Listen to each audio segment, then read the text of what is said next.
So originally I'm from West Africa, Sierra Leone, and I moved to the States for bachelor's, I think in 2012. That's a while now. So I got a degree in chemistry and math.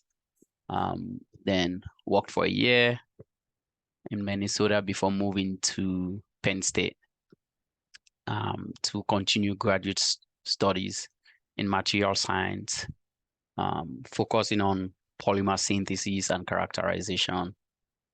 That's what my research was on, Hmm. carbon fibers actually. Got So it. I graduated last year and I moved to Tennessee. I'm working with Eastman Chemicals as Where in a Tennessee? Johnson City. Johns. Okay, got it. Yeah, City. I Yeah. I was in Knoxville at Oak Ridge National Lab for 2 years. So, Oh, nice. Yeah, not too far. yep, So yeah, so I've been working there here since last year. got it. So, um, I'm enjoying my role as a scientist here, just getting involved in various projects and research efforts. So that's good. But at the same time, I'm just thinking about, what next? What are the things probably I want to explore? Hmm. What I need to make sure I'm cognizant of at the early stages of my career, that will pretty much set me up for success in my later on as I continue to work. So those are the things I want to talk about. And I think most importantly, like I said, I have a math background. So for a while, I've been really looking at how do I incorporate that as well a lot. So I love, looking at data. Um, I love data science. So I'm trying to see how can I, squeeze that in, as well as, you know, do the work I'm doing, whether at the same company or probably explore, Different. Yeah, got it. different ones. Mhm. So I think that's something else. I think I will appreciate your Yep. advice on. Sure, sure. Mhm. So, Joe, can you rephrase your question a little bit better?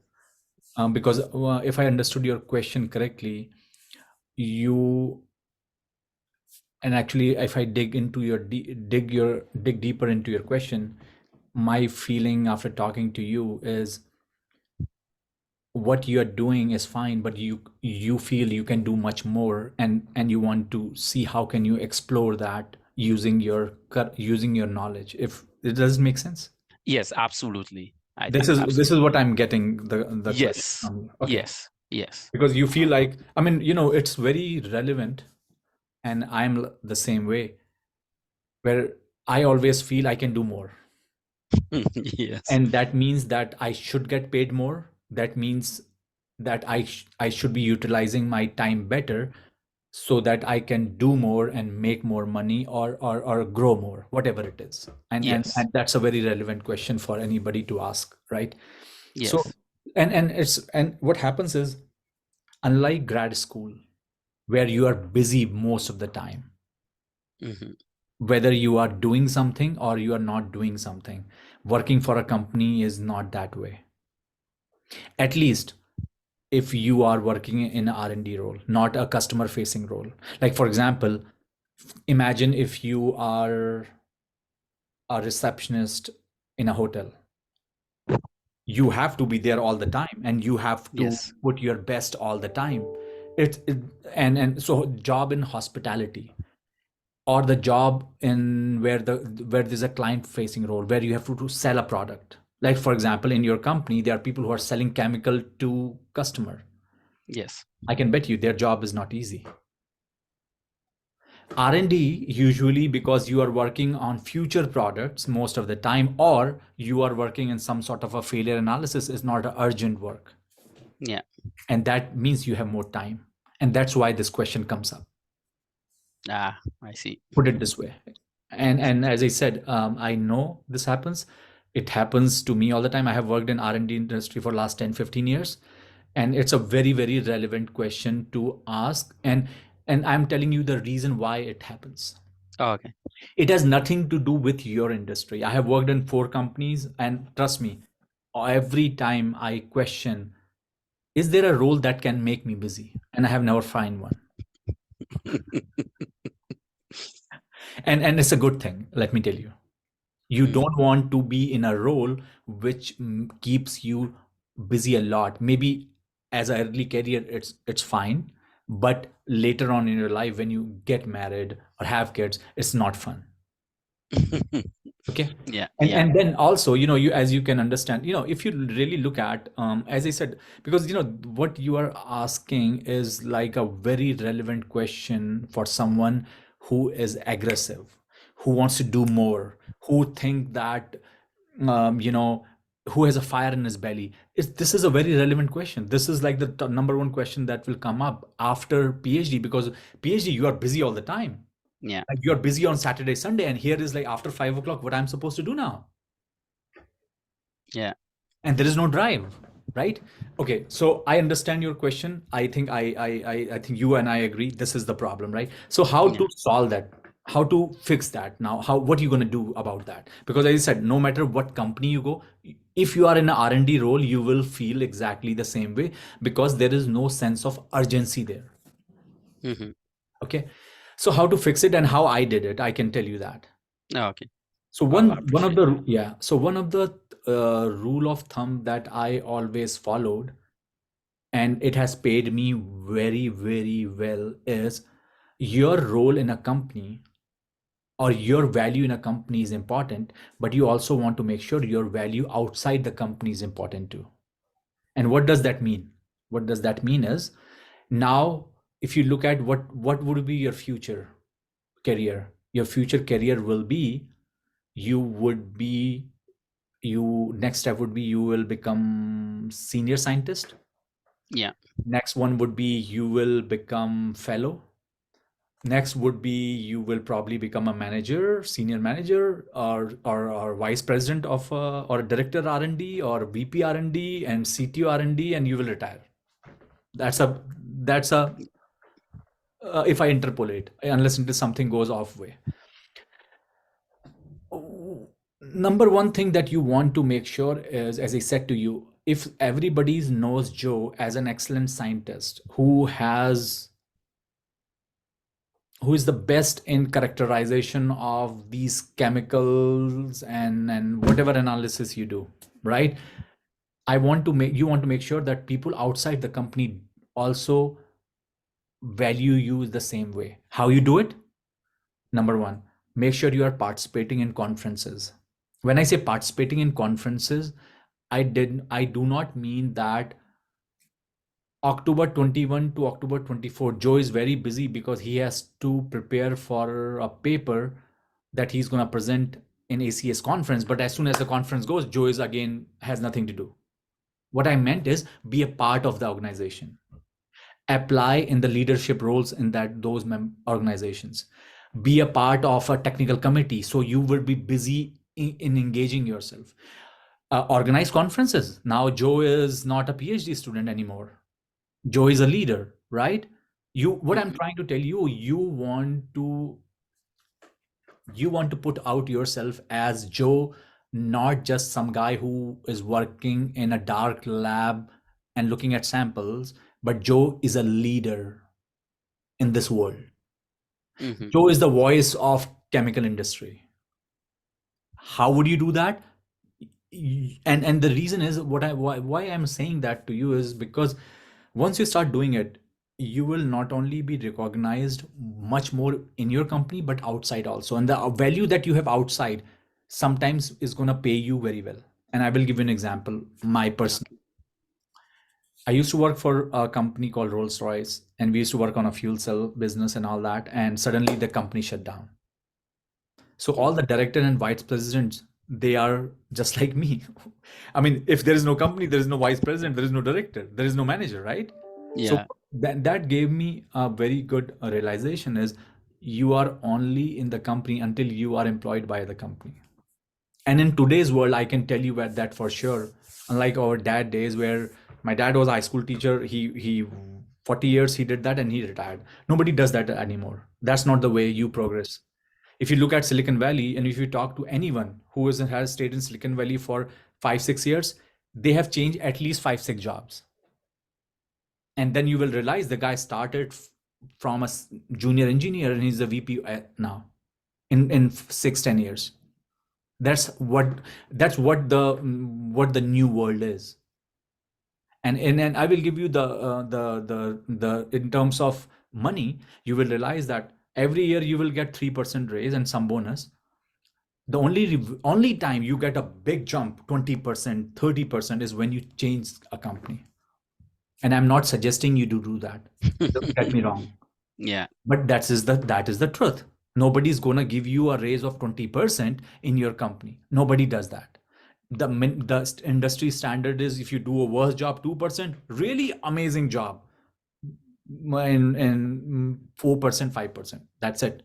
And if you cut down taxes, you will realize that's not that awesome. So my point here is so what Joe does outside the company is going to keep you more busy on your weekends and Saturdays, Sundays, and after 5 o'clock. And then you will have no question. One way to do that, as I said to you, become a leader. Now, you have to come out from that mindset where you are just a student mindset, I would say, where you are only thinking about writing paper, doing research. That had paid you well already. You already got your degree. But what Joe want to do that now? What passionate Joe? Understand my point?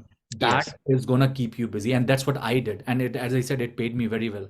So unlike a lot of my friends who had difficulty in finding a job after that, because I had a value outside the company, even though I didn't had a job, it was easy for me to jump after that Yeah. and land out my feet, and that helps. And here, let me tell you, that not only helps you, as I said to you, and a lot of companies do appreciate that. Like, for example, I do a lot of like this counseling, as I am doing with you. I do with a lot of students, and Lockheed, they really admire that I do that sort of a thing, because they want your young leaders to be out, to be a candidate who are reaching out to people and putting out the name of the company and doing things like that. And a lot of companies, especially after COVID, have realized these are important things. And if you decide to do that, it will help you a lot Yeah. way. It will help you to grow faster, because as I said, everybody in your company who is coming, everybody is doing the same thing. But what you do outside is going to add a value and Yeah. put you in the forefront. And as I said to you, it's going to keep you busy. That's one way to do it. Get involved, get, as I said, not only get involved organizing conferences, become part of the technical committee, become part of the, so a lot of uh, um, organizations like ACS or whatever, I mean, your organization better. Yeah. You find that they will have also role for industry advisors. Like, I am in couple of industry advisors board and few organizations participate in that. And let me tell you, you have to start from the scratch, right? And then you will realize also that once you start doing it, you will become one of those people they want to reward. Also, I have received 4 or 5 awards as a young leader from different organizations, because as I started doing it, they said, I got young leader award from one organization, I got future leader award from other organizations, and things like that. And they're gonna add up too. And the more accolades you're gonna gain outside, your company will gonna realize immediately, this guy is the leader. And as soon as if Yeah. they realize you are the leader, you are going up. Trust me. And Yeah. as I said, that's going to add a lot of value to it. So just don't sit in the room and do experiments. You have to come out from your student mentality, where you say, no, I'm not a student anymore, I'm a leader. You have to behave like a leader, right? So Hmm. and that's going to help you a lot. And as I said, that's one way to do it, right? One of the ways that you can do it. The second part of it is value addition to your knowledge, right? So Yeah. the value addition to your knowledge will come from, as I said to you, as you said, like, I will tell you what I did. Okay. So when I was Rolls Royce, I realized that I have done my PhD. I have, as I said, oh my God, how can I figure it out? And I have to spend my time. And I enrolled in a MBA program. There is a young what they call um, working professional working professional MBA programs. And then I realized that my company, it's pays for the tuition if your manager agrees, right? And Hmm. then I talked to them. I said, I want to do it. and I got admission at Ohio State MBA school, and then I started doing it, and that kept. Online? Was it online? Yeah, most of the programs these days, working professional programs are, unless until, for example, so I live in near Cleveland. Ohio State is Columbus is a 2 hour drive. So most of the programs, especially after COVID, they have option. So I choose Okay. always an online option. But you are, Oh, but let's say if you are, for example, at, I don't know how far is Knoxville from you. If an like hour and a half. Yeah. hour and a half, right? So let's say if you enroll in the University of Tennessee program, right?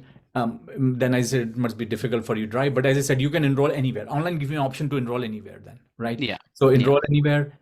Usually companies for MBA program, they pays anywhere from $7,500 to $10,000 because that helps them some from tax purposes. So, I mean, if you want to put some of your money in, you can finish early. If you don't want to put any, just take 2, 3 courses every year. That will give you huge busy. Actually, my first class is starting today for Oh, this semester. good luck.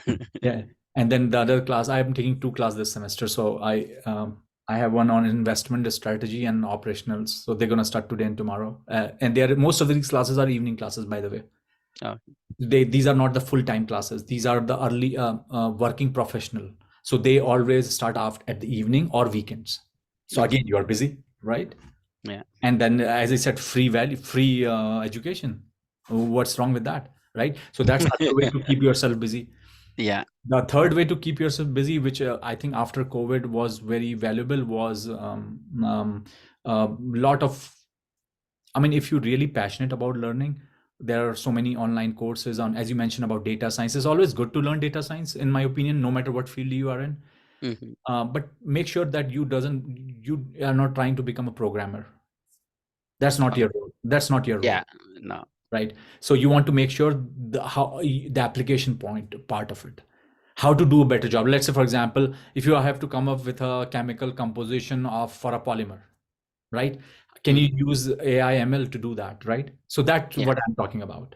Yes. If they want you to say, okay, we are looking for a chemical which has a certain hardness and certain viscosity and whatever, and can you figure out the chemical composition? Your question would be is, can I use AI to do that? And if you can do that, good for you. Yeah. So again, coming back to the point, that's how you would do it. And that's the other way to keep yourself busy. And for that, there are so many online classes these days available, which are actually free. I don't suggest paying for those, but they are almost free. But if your company allows you to pay for some nice classes, there's a course that MIT offered on, it's like a 3 month course on, I think it was on machine learning and numerical methods, basically very statistic based and all that, algebra, advanced algebra. If you want to do that, and if your company says, that $3,000 we can pay for it, so good, so be it. You will have a certification from MIT, and also you might learn something. Yeah. But that's how I would say, keep yourself busy, part of it. And, No. and I can tell you why you're asking these questions is exactly for that reason. But I don't know about your company and things like that. But you will find there are some days that you are busy and some days you are not. Yeah. That is absolutely right. But Yeah. but what I told you, these three options will help you quite a lot, and it will help you to grow also. So I will Yeah. be quiet now. Yeah. Anil? Thanks so much. No, no, no It's problem. it's really helpful. Um, I think the first option you mentioned about, trying to be a leader, whether in your industry or just to grow in general. Um, so I was wondering, like for ACS and some of these um journals or leadership organizations in my field. I mean, do you just go to the website and try to reach out and contact somebody, or So they so you actually have have an to, application? right. So you have to have a member, Yeah. right? So if you are a member, usually what happens is most of these um, organizations, they have a, and check with your manager. Sometimes they pay for that too. Okay. Okay. And sometimes they want you to go to these conferences. I mean, you want to assert that, one of the things that you want to talk to your manager about is your personal development, and you want to make sure that you're at least going for one or two conferences every year that are relevant, that you have been going. So for Mhm. example, in your PhD, what conferences that you followed very closely?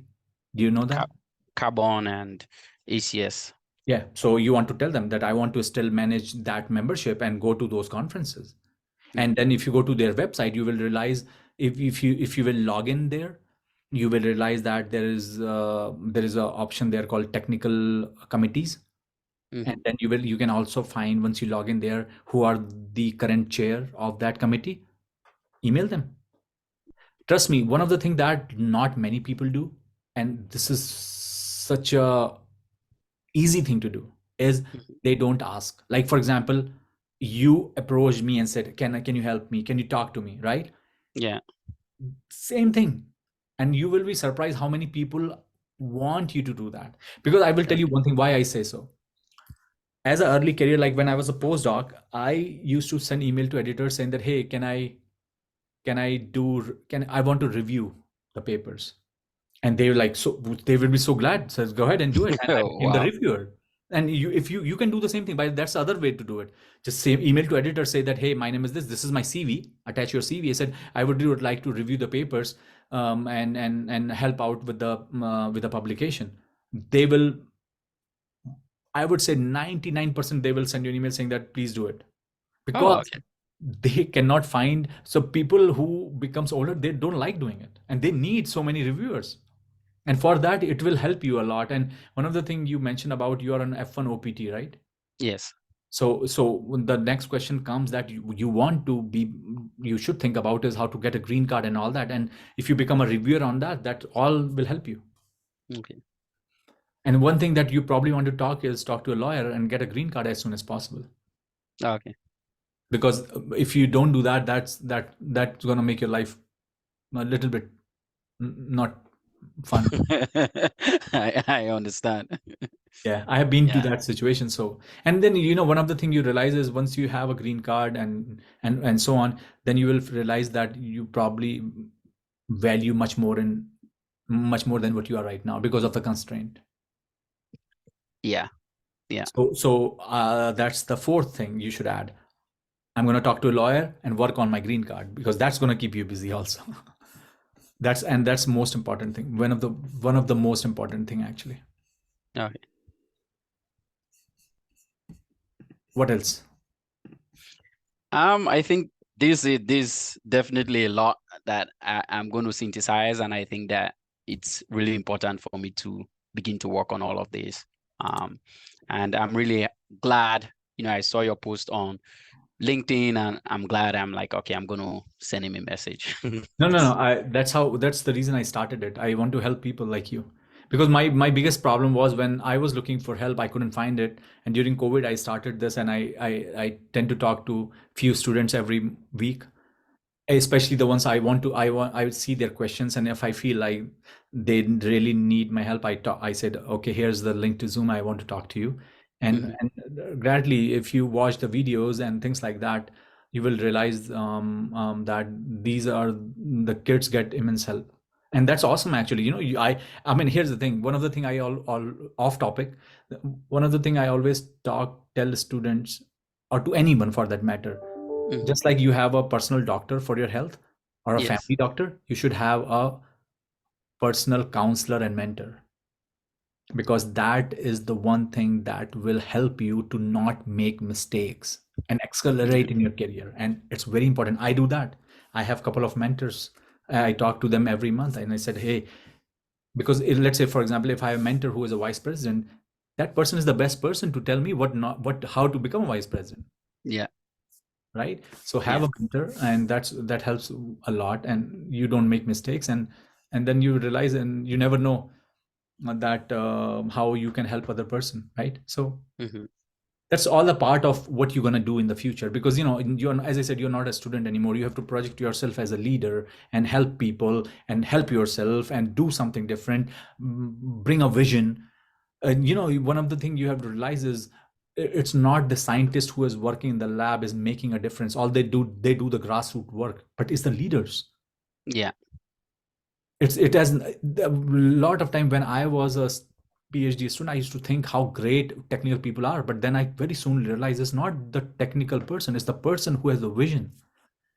You can do all the research, and I will give you a very beautiful example. One time we went to a Saint Gobain and we had some research work with them, and this guy came and said, hey, we produced this nice ceramic plate with a very good strength and all that. And he asked us, did you look to the composition, would that make sense? And I said the porosity is very less. The guy next to me, he was a Saint Gobain manager from he used to work at McKinsey. He just threw that plate. He said, if you guys not gonna like it, don't waste your time. Oh, wow. My point here is you can enjoy your research whatever you want, but if it's useless, who cares? It's not a Yeah. PhD thesis. Yeah.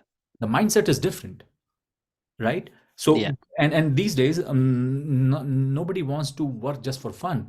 Especially if you're in industry, they don't have money for fun. They have money for product. So let's say if you do nothing and you come up with an excellent product, but if you do a lot of hard work and the product, you are mesmerized by the science of it, but it has no use. Yeah. It's Garbage, right? So yeah. so that's the point. Mhm. So what I'm saying, you have to be a visionary, you have to be a leader, and if you do that, you will go places. Okay. Yeah. Thank you so much. No problem, Yeah. Joe. Appreciate it. Yep. Anything else, Joe? Can I help you with? No, that's it. That's it. You really um hit everything, hit the nail on the head, Hit the as they nail. say. You I, know, I rephrase your questions in the right way. yes, yes, yes, you Cool, did. cool, cool, Yeah, cool, man. It yeah. was nice talking to you, Joe. Keep in touch. Same Okay. here. I will. And then Have you? if you feel like you have questions after a few months or something, and if things goes fine, let me know. Okay. I will. I will. Cool. Thank you. Nice Bye. talking to you. Bye. Yeah.